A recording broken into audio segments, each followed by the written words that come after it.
highlight this plant for you guys today. It's called a monstera, and some people call it, the common name is a Swiss cheese plant, and that's because of, well, this one doesn't even have any holes in it, but this one has holes, as you can see, and a lot of times that would indicate in a plant that has got some sort of pest or a bug or a caterpillar or something that's eating on the leaves, but that's not true in this plant's case. It's meant to be that way, and it actually adds to the beauty, in my opinion, of the foliage of the plant, which is the big highlight.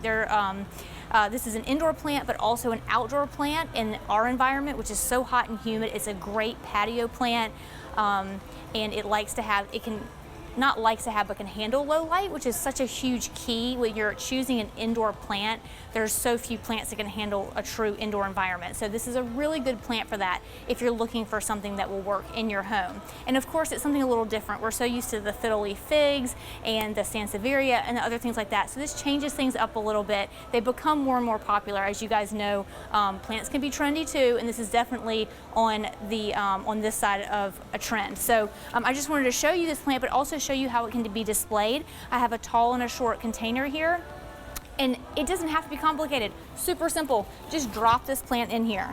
I like this one especially because it comes with the tray underneath the bottom, so that when you water it, it will catch it on the bottom and not be all over your floor. So that's an option. I think this plant kind of has a modern look to it. So if you want to change that up a bit, you can get a more traditional pot like this. And this is super monochromatic. Everything's green. But I think no matter which planter you choose, it's going to look beautiful in your home.